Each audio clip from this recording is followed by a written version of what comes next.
Marko, barkaidazu, aita.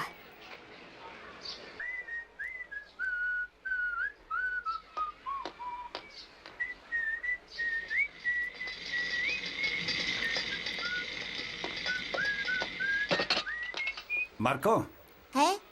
Gosaria prest daukazu. Zatoz, ostuko zaizuta. Oraintxe. Goiz esnatu naizenez, segundoko gozea daukat. Bai? Hau, usain gozoa.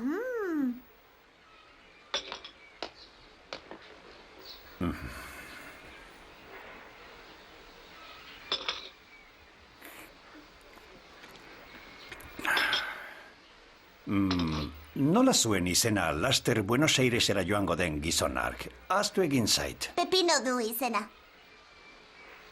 Bai. Begira, gau oso eman dut horretan pentsatzen. Pepino jauna oso pertsona atsegina izango da, ziur nago horretaz. Eta ulertzen dut, zuk ama ikustera joateko gogo bizia izatea. Baina atzo gogor xamarra izan zinen, Marko.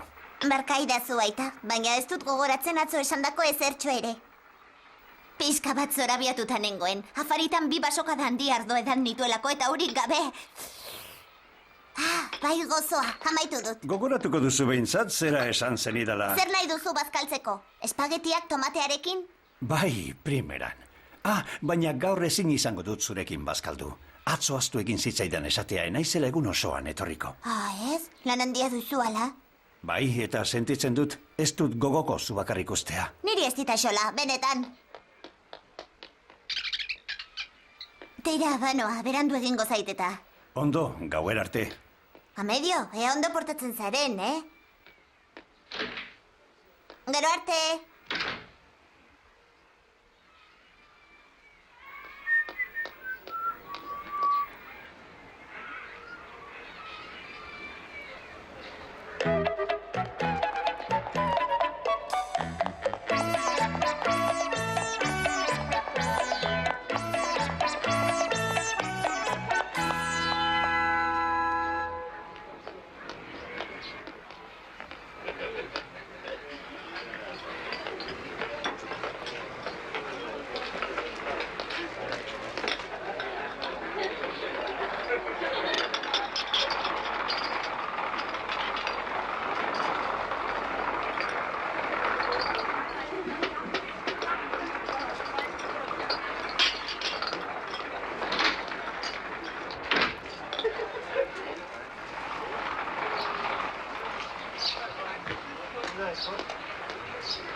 Fiorina! Marko! Eskerrik asko atzokoagatik. Hemendik hurbil dago? Zer? Zure eskola. Nire eskola? Ez, baina naiz berriro eskolara joango. Nire lagun Emilio bezala lanean hasiko naiz. Bera aspalditik ari da lanean. Baina eskolara joan behar duzu. Zuekin Argentinara banoa azkenean utzi egin beharko dut. Sinetxi egin zenuen? Bai, horixe, zuen aita oso pertsona ona da. Gainera zuek elkarrekin zaudete beti. Gure familia berriz guztiz sakabanaturik dago. Entzuidazu ondo, Marko. Ziur nago une honetan aita ez dela oroitzen esan zizunaz. Ahaztu zeukere. Oso oker zaude, eta esaiozu zuekin joatea erabaki dudala. Marko. Gero arte! Fiorina!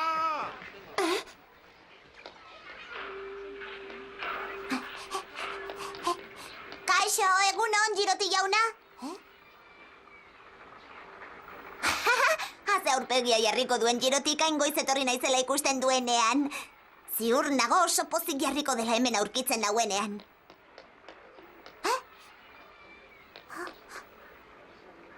Ama... Zuk pentsatu baino lehenago joango naiz zure gana.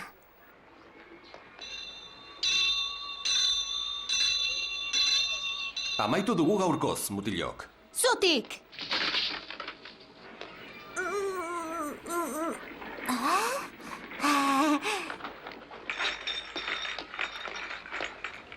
Hemen nago, Giroti jauna! Marko? Gaur oso goiz etorri naiz jauna, eta zu heldu baino lehen botila hauek guztiak garbitu ditut. Zer deritzozu? Oso ondo, Marko, baina nolatan etorri zara ba goizez? Egun osoan lan egin dut, eta ez dut denbora galdu nahi etxera bazkaltzera joan da. Ogitartekoa ekarriko dut, hementxe bertan ziztu bizian jateko. Bai, ongi iruditzen zait, baina entzuidazu, Marko. Goiz eta arratsaldez etorriko naiz. Egunean 8 orduz lan eginda, eskakizun guztiei erantzuna ahal izango diegu. Baina kontua da ez dagoela ia eskakizunik, eta ere gutxiago egongo da. Zer gertatu da ba? Tipo batek asmakizun bat egin duela. Zer? Makina bat asmatu du. Botilea garbitzen dituen makina bat asmatu dute. Eta horrekin jamaitu da nire lana. Ai, infernuko makina hori ikusi dut gaur ordu betian 100 botilatik gora garbitzen ditu zer deritzozu. Honda mendia da hau niretzat. Ai, nireak egin du. Hainbeste urte lanean eta orain. Zer egingo dut, jauna, zer egingo dut. Giroti jauna!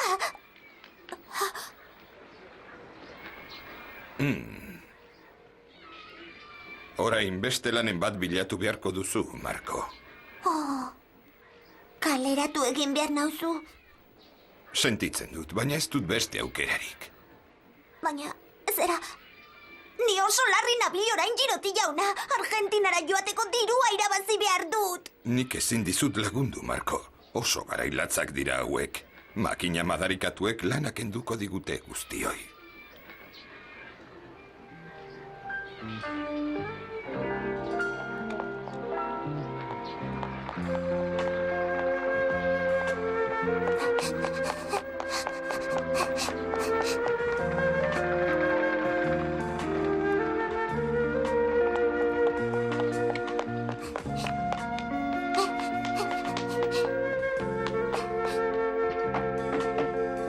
Emilio!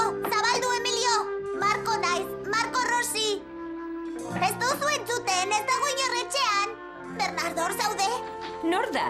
Emilioren laguna naiz, berarekin hitz egin nahi nuen, badakizu non dagoen? Ez dut uste etxetik irten denik. Ez? Emilio, zabaldu! Lagun bat duzu hemen! Haren amazara? Ez, auzokidea naiz. Bai bitxia, dagoen moduan egonda mutik horrek eluke etxetik irten behar. Okerren bat gertatu alzaio Emiliori. Bai, atzo etxera ekarri behar izan zuten. Antza orkatila batean min hartu zuen. Agian medikuaren gana joan da gaur. Zerbait esatia nahi duzu? Ez, mil esker, geroago itzuliko naiz. Marko! Bernardo, egia da anaia zaurituta dagoela? Ez dago etxean ospitalera eraman dute? Tira, esaidazu egian ondago? Lanera joan da. Baina zer diozu? Joen egin behar du derrigorrez. Espaldin badoa, lana besteren bati emango dioteta.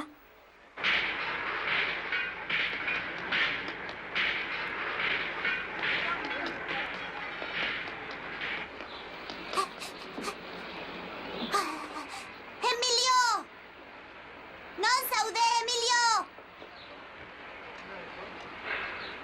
Egon, oraintxe jaitsiko naiz!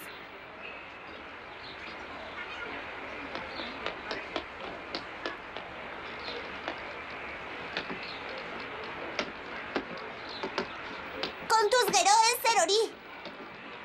Hanka madarikatua, baina beno ez pentsa oso larria denik.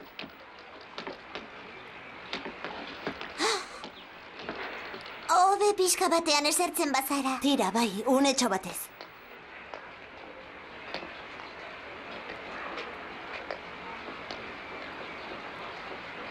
Sekulako holtzarrak erori zitzaizkidan, oharkabean harrapatu ninduten.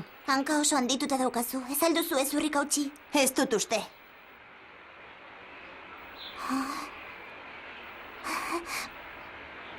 Ez dut ulertzen zergatik zatozen lanera horrela, ez duzu hori egin behar. Tira ba, ez zaitez nitaz kezkatu. Azken finean ez da kontu larria, ez dit minik egiten benetan. Kontu zibili behar duzu, larriago izan zitekeen. Bai, badakit, lasai, baina ustezagun hori orain ez du merezita. Eta zuk zer? Ez didazu ezer berririk kontatu behar? Bisitan etorri zara bakarrik? Bai, uste dut zerbait esan behar didazula. Tira, konta idazu. Arazoren bat dago Giroti jaunarekin? Bai, baina berdin dio. Nola berdin diola? Zergatik diozu hori? Ni zure laguna naiz eta lagundu egin nahi dizut.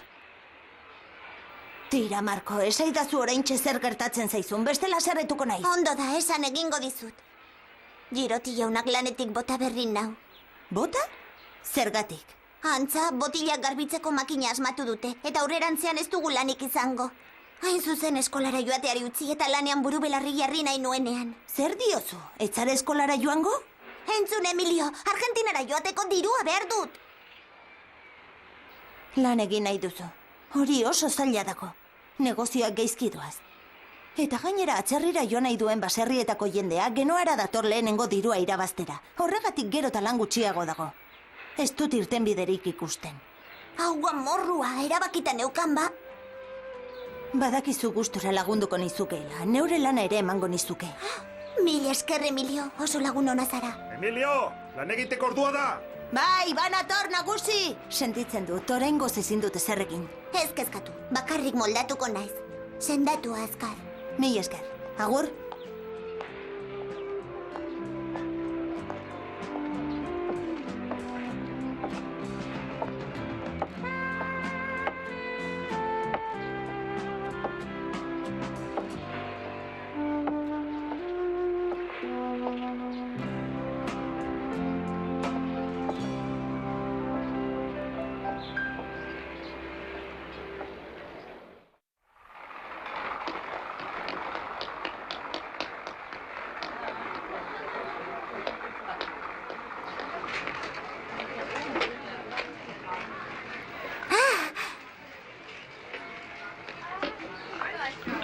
Pepino jauna? Ze moduz, Marco Rossi? Mil esker atzoko afariagatik. Zurekin ezer naiteke? Bai, jakina. Ezer hartu nahi duzu? Ez, mil esker. Gau osoa eman dut, zure proposamenean pentsatzen eta zuekin Argentinara joatea erabaki dut. Zuekin noa. Diru pixka bat badaukat aurreztuta. Eta gainera, mediok eta biok edo zertan lan egingo dugu zuekin. Nahikoa da. Oso ondo ulertzen dut, baina arren eskatzen dizut, Marko maitea, ahazteko atzo izan genuen elkarrizketa. Pepino jauna? Etzazu gaizki hartu benetan esan nuen, asmo honenarekin, baina jakintza zuen helaguna oso unelatzak pasatzen ari garela. Kontxeta errukarria sukarrak jota dago, eta uragabenik ezin dut lanik egin. Zoritxarrak harrapatu gaitu, eta oraingoz ezin gara inola ere Ameriketara joan. Orain ikusten dute egia dela Fiorinak esan didana. Eta zer esan dizu ba neskatoak? Zuk esandako kasurik ez egiteko. Pertsona heldu guztiak berdinak dira, gezurti hutsak! Marko, entzun. Eta berekoia! Egon!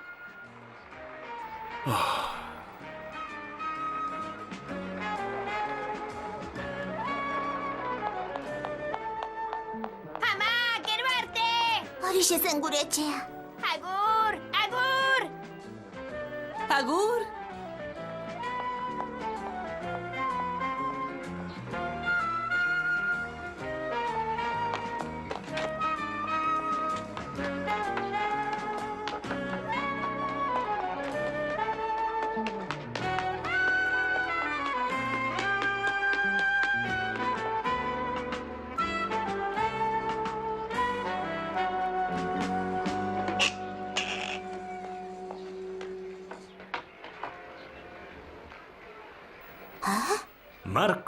Marco Rossi zara, ezta? Nire izena Sandro Gobi da. Ez zara oroitzen, jakina. Denbora luzea igaro da azkeneko ikusi ninduzunetik. Zure aitaren laguna naiz. Berarekin hitz egin nahi dut gauza garrantzitsu batez joan baino lehen. Klinikara eramango nauzu, ez dakit non dagoen. Ez dakit asmatuko dudan. Behin bakarrik joan naiz eta amarekin izan zen. Tira, ez kezkatu. Bidean gogoratuko zara, guazen. Baina medio zain daukat etxean. Medio? Deika ibili naiz eta ez dago inorretxean. Guazen, aitarekin hitz egin behar dut eta. Zuen auzoko batek esan dit mutiko bikaina zarela, oso langilea. Ze moduz ama, ondo dago? Haren berririk izan duzue? Bai. Orduan aitaren laguna zarazu? Bai, aspalditik gainera, elkarrekin egin genuen soldadutza. Orain gainera lankideak, kara. Zer esan nahi du lankideak zaretela?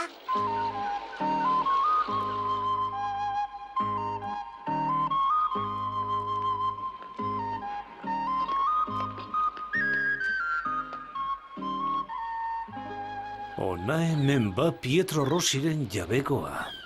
Jabegoa?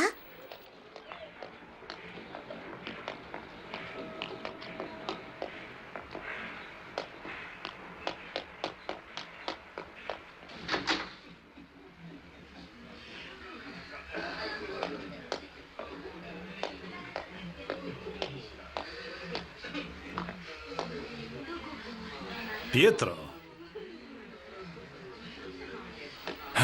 Sandro! Sandro!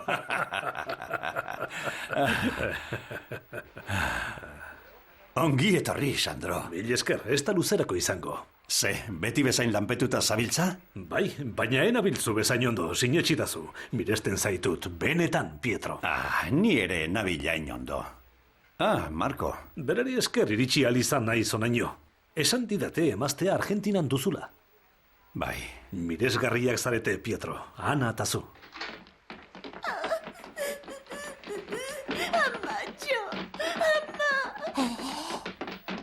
Rosi jauna, Ze gertatzen da, Fabio? odol jarioa izan du, oso larri dago. Eraman sendagelara, azkar.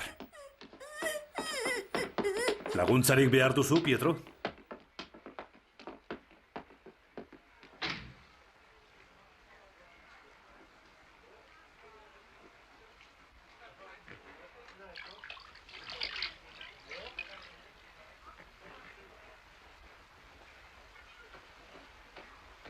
Eta? Berandu egida. Odol asko galdu du. Jainkoaren borondatea onartzea baino ez dugu. Sandro. Zerbait egin behar dugu. Andrea sendatzeko moduren bat egongo da, ez da mediku jauna. Alduguna egin dugu. Ordu erdi lehenago ekarri izan balute agian salbagen ezakeen. Orain berandu da, errukarria. Sandro, badakit metodo berriak ikasi dituzula Alemanian. Oietaz hitz egiten zenidan gutunetan. Hauxe duzu praktikan jartzeko unea. Ezin gara besoa gurutzatuta geratu eta Andrea hiltzen utzi, aregin guztiak egin gabe. Gauza batekin genezake. Zer? Nahiko arriskutsua da, baina inoiz egin izan da Italiako ospitaleetan. Odol transfusio ez ari zara ala? Hala da. Erokeria da hori. Deabruaren asmakizun utxa besterik gabe. Rosi jauna, zuk badakizu jainkoaren legeen aurkatu alak gizakiaren eta animalien odolak nahastea. Egon hor, nik giza odolaz egiten diren transfusio ez ari nintzen. Alemanian arrakastan diz egin dira, neuk ikusi ditu. Basatiek baino elukete horrelakorik onartuko. Ez gero kristauek. Nora ausartuko litzateke jainkoak gure zainetan jarritako odola aldatzen. Ronbaldi doktorea, ez ahaztu jaunaren borondatez Adan eta Eba gorputz bakarretik sortu zirela. Ezin duzu inola ere horrelakorik egin, horixe dio Bibliak. Etzazu Biblia nahi bezala ulertu, jainkoak bizitza gordetzeko agindu digu. Egiten ausartuko zara? Bai. Ez egin, Rosi jauna. Erokeria horretaz damutu egingo da, jainkoak gupidagabe zigortuko du.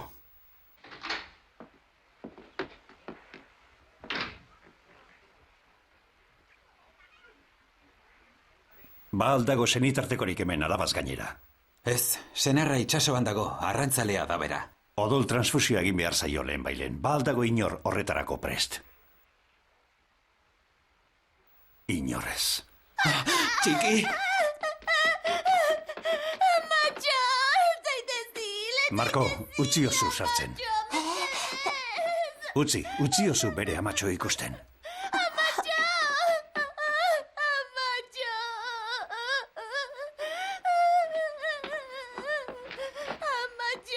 Sandro, prestazazu dena transfusiorako. Zeuk emango duzu?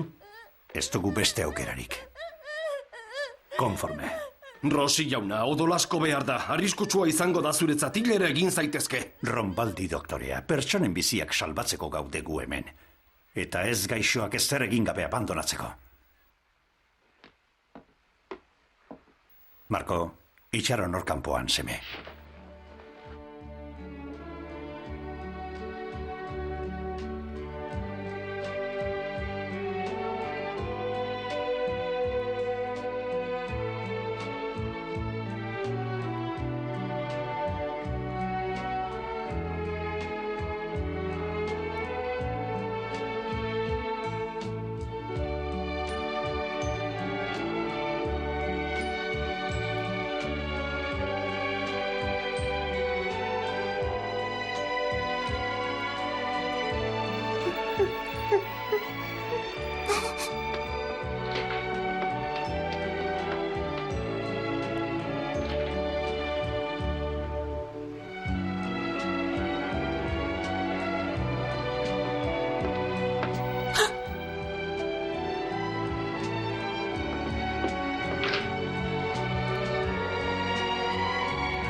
Orain joan beharra daukat. Aita eta emakumea ederki daude. Bai, Sartu ikustera. Zorte hona izan dugu, mutiko. mil esker Gobi jauna.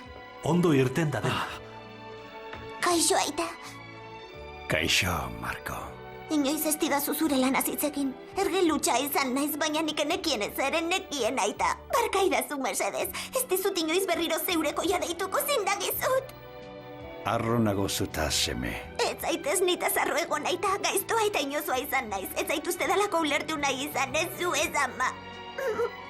Orain konturatu naiz, sentitzen dut aita. Barkaidazu, barkaidazu. Tira, zergatik ez didazu itxaroten etxera elkarrekin itzultzeko.